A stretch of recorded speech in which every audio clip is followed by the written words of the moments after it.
decided to make it bigger. That is Hannah Storm in Los Angeles. I'm Jay Harris in Bristol. Yeah, we're going coast to coast, Jay. Why not? It's a huge day. And after today's Super Bowl 60 is going to be set over the next 2 hours, we have live reports from both the AFC and NFC championships. But we're going to begin with big news out of the Burgh. Mike McCarthy is set to become just the fourth Steelers head coach since 1969. He's going to be 62 when the season starts, having had 310 games head coaching experience in the NFL. This actually runs counter to the way the Steelers have done business with their previous head coaches, all of them hired at under 40 years old and with no head coaching experience. As we go to a guy with all the experience in the world, our very own Adam Schefter with us, as he is every football Sunday. So McCarthy, we know he's a Pittsburgh native. He also beat the Steelers back in Super Bowl 45. How did they decide that this veteran coach was the right man for the job, Shefty? Hannah, they had three finalists in for in-person interviews. The former Dolphins defensive coordinator Anthony Weaver, who was there Saturday, the Vikings defensive coordinator Brian Flores, and Mike McCarthy, who was in during the week. And obviously there's a strong connection with Mike McCarthy and Pittsburgh. He grew up rooting for that team. He obviously worked for the University of Pittsburgh. He worked on the Pennsylvania Turnpike collecting tolls overnight. His father owns a bar in the area. And if we go back to the press conference where Mike Tomlin stepped down and Art Rooney spoke out, he said that they are looking to stay competitive. They're not looking to rebuild. And I think that they felt like an experienced coach, unlike the other coaches that they were talking to, somebody who had won a Super Bowl, would serve this franchise well now, could help them in the quarterback area, and they decided to go with somebody with deep, strong connections to the city of Pittsburgh and hiring Mike McCarthy, who spent last year out of football.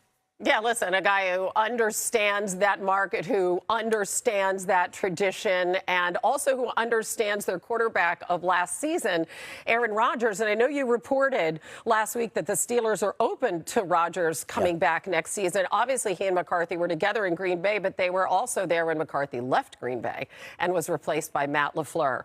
Does McCarthy's hiring have anything to do with Rodgers' potential return to Pittsburgh? Well, let's be clear, Hannah. The Pittsburgh Steelers hired Mike McCarthy because they believed he was the best coach to take over this team right now. That is why they hired him.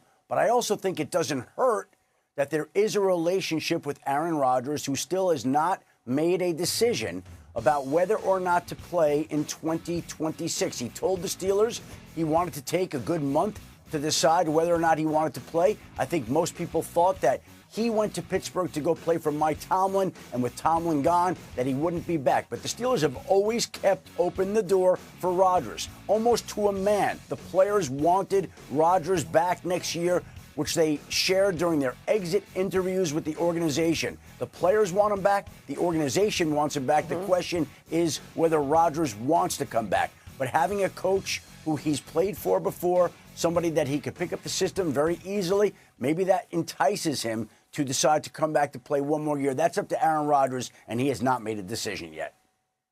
Which is really typical. We'll be talking about that decision probably, or non-decision, for months. All right, let's get to the quarterbacks that are looking to get to the Super Bowl, a place that Aaron Rodgers and Mike McCarthy have been. And let's start with Sam Darnold, limited in practice this week, as you have reported, with that oblique injury, a no-game designation for today. What can you tell us about Darnold?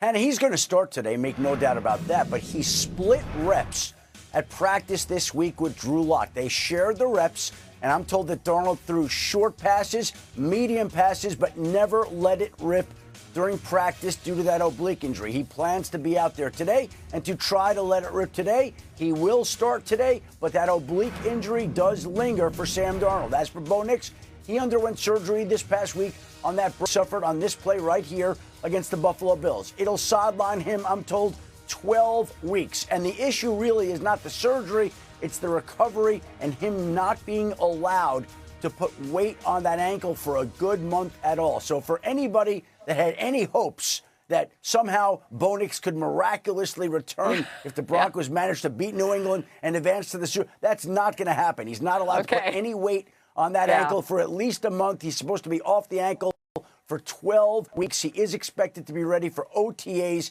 And with Bo Nix sideline, it is now up to Jared Stidham, with Denver now becoming the new Stiddy City with their new quarterback taking over for Bo Nix. Oh, my gosh. And Jarrett Stidham hasn't even thrown a pass since 2023. What an incredible story that would be if he gets his team to the Super Bowl. One last thing, because I saw you working the phones just moments before our show. You have another little nugget from coaching news from the carousel? Moments ago, the Green Bay Packers agreed to hire the former Arizona Cardinals head coach Jonathan Gannon as their defensive coordinator. They've made that decision. Gannon had interviewed with the Packers this past week. He had spoken to the Cowboys, who filled that role. There are other teams that were interested in Jonathan Gannon, but as of this morning, the Green Bay Packers have reached a deal to bring Gannon to Green Bay.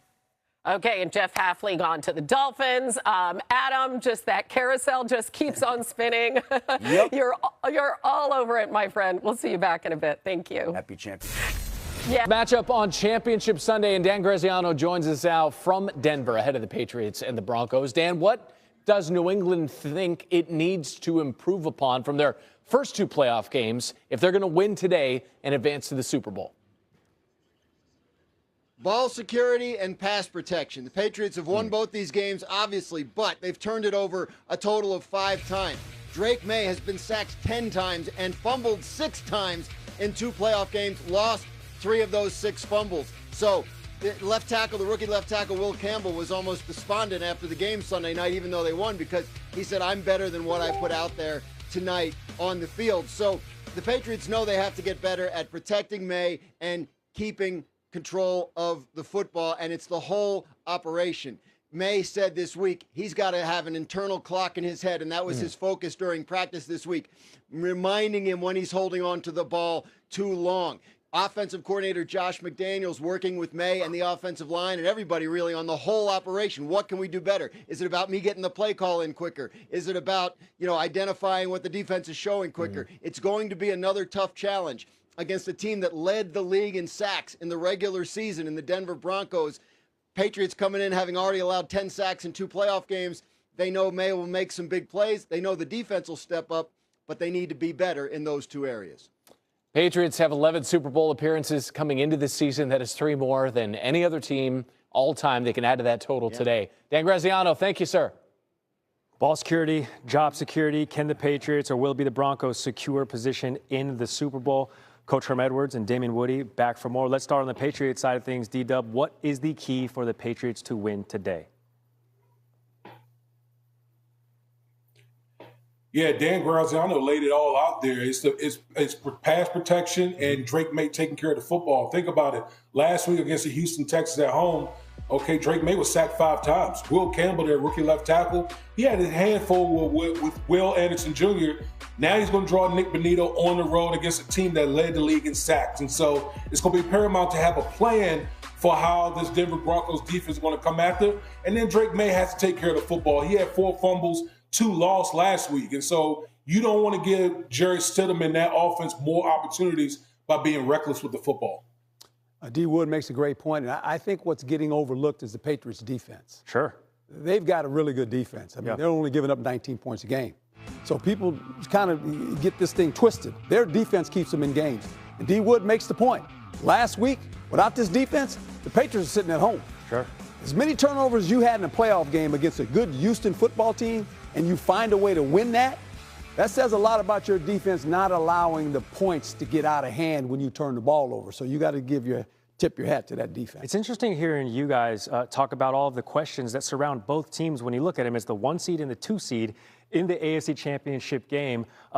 Damien, same question, but the other side. It's imperative to get him going early in that game and stay ahead of the sticks down the distance. You don't want to be in long down the distances against Mike Vrabel and that defense. Coach already spoke on how good this Patriots defense is. So running the football, okay, that's got to be something the Denver Broncos have to do a better job of. They only ran it for 70 yards against the Buffalo Bills. They got to attempt to run the ball better, and that's going to be a tough challenge against the Patriots, but you don't want to be in long down in distances against this defense. Well, when you think about it, no one's mentioning this, and this is a big element of football. You're thinking about both these defenses are pretty good. Yeah. Playing against some young quarterbacks in a big game, in the championship game. Sure. You know what shows up? Special teams. Okay. Believe it or not. 3 phases. How you catch the ball, how you kick the ball, all those little things matter in a game of this magnitude. because it could come down to the kicking game. Yeah. Because both these defenses, if they play well, could dominate the game. Sure. So special teams is going to be a big factor. Kickoff returns, punt returns, kicking a field goal, kicking a punt. How many times have we seen the flaws in special teams all of a sudden rear its head in playoff games? Sure. That's going to be an important We'll get our answers soon enough. Inside 6 hours until the first of 2 conference championship games for a spot in the Super Bowl. D-Dub, Coach, much appreciated. Thank you. This just passes the eye test. Mike McCarthy looks like human Pittsburgh. It's a compliment. 62-year-old Pittsburgh native is the next head coach of the Pittsburgh Steelers. Verbal agreement between McCarthy and his hometown team. He becomes just the 4th Steelers coach since the 1960s. McCarthy will take over from Mike Tomlin, who stepped away less than 2 weeks ago after 19 seasons with the team. And there is playoff success that precedes Mike McCarthy. We're here with Brooke Pryor, covers this team, lives in Pittsburgh. Why was McCarthy the right guy right now for this team? Well, first of all, Randy, looks like Pittsburgh is called a yinzer. I want you to commit that term to memory. Yinzer is the preferred term for Pittsburghers. I wasn't sure I could say that. I was like, it's stolen You're allowed. valor. As a resident of Pittsburgh, I give you permission to say that. I appreciate that. What I can tell you, though, is that Mike McCarthy was the right choice, even though he was an unconventional choice for the Steelers, which is odd to say because he is from the city. He has Super Bowl pedigree. But at 62 years old, he is the oldest head coach in Steelers history, period. Not just when he was hired, but all time, and he comes from an offensive background.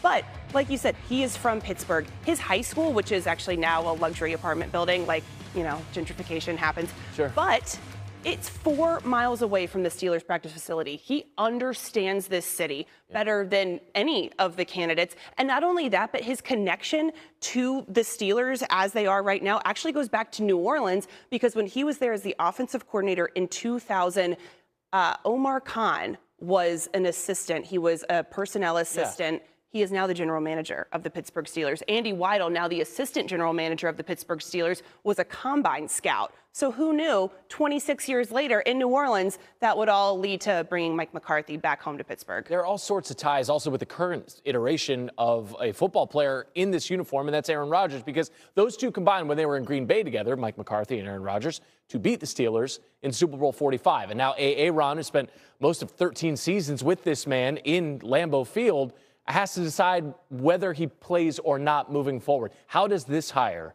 impact Rodgers' decision on his own football future? Well, only Aaron Rodgers can make that decision, but I can tell you that in conversations with people in the building, there was a belief that perhaps this could lead to Aaron Rodgers coming back for an additional season because of his relationship with Mike McCarthy. The two were in Green Bay together. Their relationship was a little rocky, a little volatile at the end, but absence makes the heart grow fonder. You start appreciating what you used to have.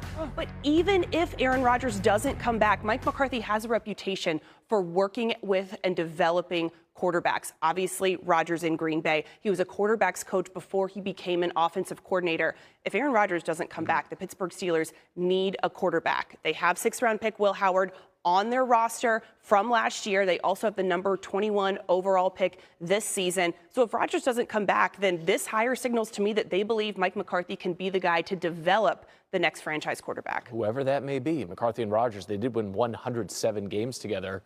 That includes the playoffs. It's the 9th most for any head coach and starting quarterback in Super Bowl history.